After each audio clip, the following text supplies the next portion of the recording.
안녕하세요, 축구자입니다. 10라운드 최고의 빅매치 토트넘과 첼시의 런던 더비는 첼시가 0대1 승리를 가져왔습니다. 스코어 자체는 1점 차 경기였지만 경기 내용으로 봤을 때 첼시가 거의 압도한 경기라고 해도 과언이 아니었는데요. 첼시는 토트넘이 잘하는 것을 못하게 하면서 자신들의 플레이를 하려고 했고, 토트넘은 자신들의 플레이가 막히자 아무것도 못하는 모습을 보여줬습니다. 특히 토트넘의 후방 빌드업 문제가 도드라졌던 이번 경기 내용은 어땠는지 살펴보도록 하겠습니다. 오늘 토트넘은 색다른 라인업을 들고 나왔습니다. 지난 엘클라시코에서 레알 마드리드가 4명의 중앙 미드필더를 기용했던 것처럼 벤탄쿠르, 팔리냐, 베리발, 사르까지 중앙지향적인 미드필더들을 4명이나 배치하는 전술을 들고 나왔는데요. 아마 프랭크 감독은 리스 제임스 카이세드로 이어지는 상대 강력한 삼성과 맞서는 동시에 첼시의 공격을 무력화하기 위해 수비적으로 많은 기여를 할 수 있는 미드필더들을 다수 기용한 것으로 보였습니다. 반면 첼시는 다소 예상 가능한 라인업이었는데 주목할 점은 리스 제임스가 카이세도와 함께 3선으로 나왔다는 점, 그리고 드디어 포파나가 부상 복귀전을 치렀다는 점이 있었습니다. 오늘 경기 시작부터 프랭크 감독의 플랜은 꼬였습니다. 베리발은 전반 극초반 중원 혼전 상황 강하게 찬 볼에 머리를 맞았고 선수 보호 차원에서 뇌진탕 교체를 사용하게 되었죠.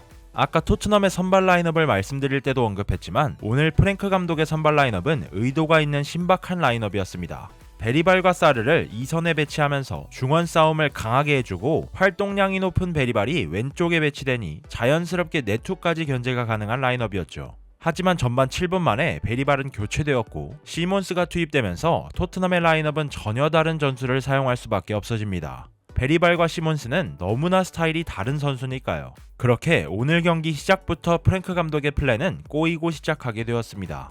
오늘 경기 또 다른 관전 포인트 중 하나는 쿠두스와 쿠쿠레아의 대결이었습니다. 최근 폼이 떨어졌다고 해도 토트넘의 주된 공격 작업은 쿠두스가 맡을 수밖에 없고, 그 말인즉슨 쿠두스를 묶는다면 대부분의 토트넘 공격 전개를 저지할 수 있다는 말이겠죠. 오늘 마레스카 감독은 쿠쿠레아의 자리가 조금 이동하더라도 쿠쿠레아를 쿠두스 마크에 집중시키는 전략을 활용했습니다. 쿠두스가 자기 라인에서 볼을 가지고 전진할 때도, 앞쪽에서 공격 작업을 위해 전진할 때도 언제나 쿠쿠레아가부터 타이트하게 수비를 가져갔죠. 그리고 이 전략은 성공합니다. 오늘 쿠쿠레아는 쿠두스의 전진을 대부분 수비했고 카이세도까지 가담한 협력 수비를 통해 수비하기도 하면서 쿠두스가 위협적인 드리블 돌파를 성공할 수 없도록 만들었습니다. 쿠두스가 막히니 토트넘의 공격은 답답해졌고 토트넘은 전혀 대안을 찾지 못하는 느낌이었습니다. 쿠쿠레아와 더불어 오늘 경기 최고의 모습을 보인 선수는 역시 카이세도였습니다. 저는 카이세도를 홍길동이라고 부르기로 했습니다. 동해 번쩍 서해 번쩍 뛰어다니면서 상대 역습 찬스를 저지하고 압박 선봉장으로 나서기도 하면서 결국 주앙 페드로의 득점을 돕는 어시스트까지 기록하였습니다. 카이세도를 비롯해 비슷한 위치에서 뛰는 아스날의 라이스 같은 선수들을 보면 정말 딱 필요한 동작만 하는 모습들이 많습니다. 활동량을 높게 가져가면서 필요할 때 적절히 소유하기도 하고 딱 필요한 만큼만 드리블하면서 공을 지켜내는 모습을 보면 현재 카이세도와 라이스가 프리미어리그에서 가장 좋은 폼을 보여주고 있다는 생각이 절로 들죠.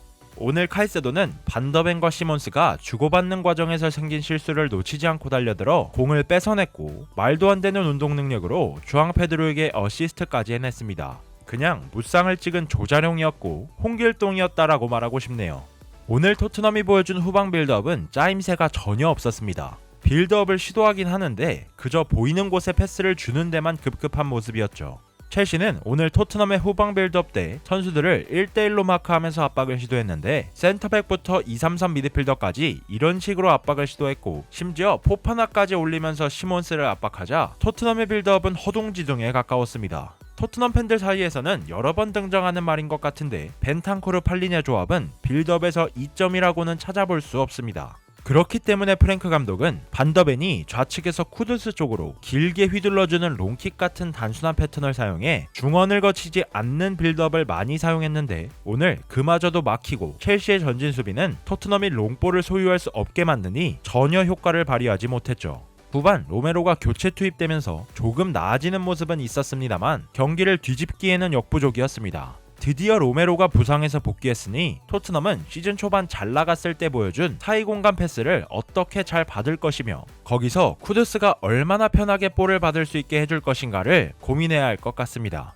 오늘 베리발의 부상으로 인해 시몬스가 교체 투입되었다고 했죠. 냉정히 말해 오늘 시몬스는 아무것도 보여주지 못했습니다. 가끔 번뜩이는 원투 패스를 보여주긴 했습니다만 결국 첼시 수비진에게 막혔죠. 지금처럼 첼시의 1차 압박 라인을 뚫어내고 비슷한 숫자를 가진 채 공격할 때 시몬스는 최소한 측면으로 빼는 것을 선택하면서 공격 템포를 유지할 의무가 있습니다. 공격형 미드필더라는 자리는 공격 템포를 유지하면서 번뜩이는 움직임이나 패스로 경기를 조립하고 완성해야 하는 아주 어려운 자리죠. 하지만 시몬스는 오늘 공격 템포를 전혀 올리지 못하는 모습이었고 터치가 많아지며 템포를 잡아먹는 모습까지 보여줬습니다.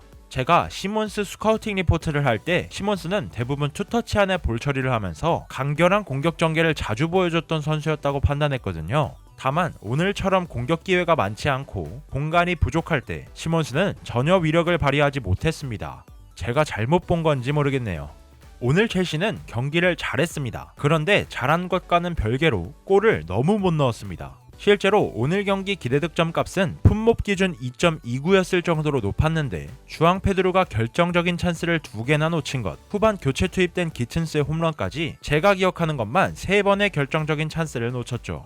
물론 주앙 페드로가 결국 득점했고 1점 차여도 경기에서 승리했다는 점은 평가절하 할 이유가 없지만 기회가 왔을 때 살리지 못하는 것은 추후 큰 문제가 될 수 있습니다. 축구에서 가장 무서운 것이 기회 뒤 위기라는 점이니까요. 토트넘보다 강력한 상대를 만났을 때 오늘 경기처럼 득점 기회를 살리지 못한다면 경기를 잘하고도 그르칠 수 있는 상황이 연출될 수도 있습니다.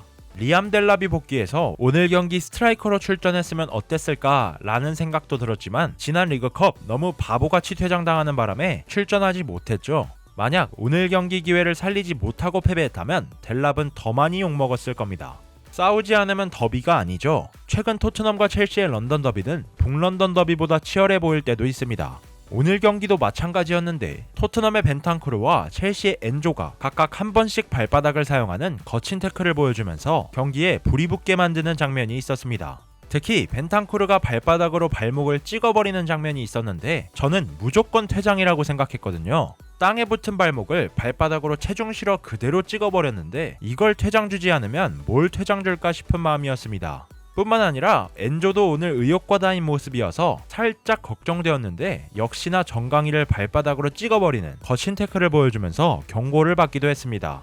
제가 진짜 웬만하면 심판에 대한 이야기를 하지 않지만 오늘 심판의 경기 운영은 최악에 가까웠습니다. 진짜 정신 좀 차렸으면 좋겠습니다. 시즌 초반에 기대 이상의 성적을 내면서 리그 3위까지 올랐던 토트넘은 이제 드디어 진정한 시험대에 올랐습니다. 대부분의 부상자들이 여전히 복귀하지 못한 가운데 11월 죽음의 일정이 토트넘을 기다리고 있죠. 특히 주중 주말로 이어지는 어려운 일정에 홈 맨유전, 북런던 더비 원정, PSG 원정 경기까지 뭐 하나 힘 뺄 수 없는 경기들이 토트넘을 기다리고 있습니다.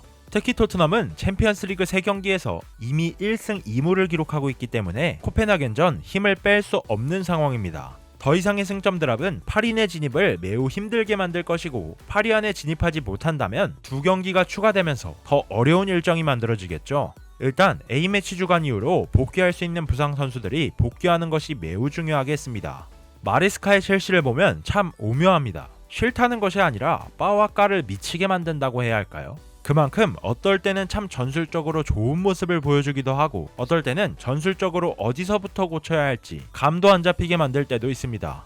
오늘 마레스카는 상대가 잘하는 것을 못하게 만들면서 첼시가 잘하는 것은 더욱 부각시키는 전술을 효과적으로 구사했습니다. 잘했다는 거죠. 다만 공격수들이 넣어줄 것을 넣어주면서 팀 성적의 안정을 찾을 필요는 있습니다. 그래야만 올 시즌 챔스권에 안정적으로 들어가고 더 높은 곳을 바라보며 경쟁하는 것이 가능해지겠죠. 첼시는 11월 말 바르셀로나와 아스날 2연전이 기다리고 있는데 그전 경기들에서 승점을 드랍하지 않고 계속해서 좋은 분위기를 이어가는 것이 매우 중요하겠습니다. 오늘도 영상 시청해주셔서 감사합니다.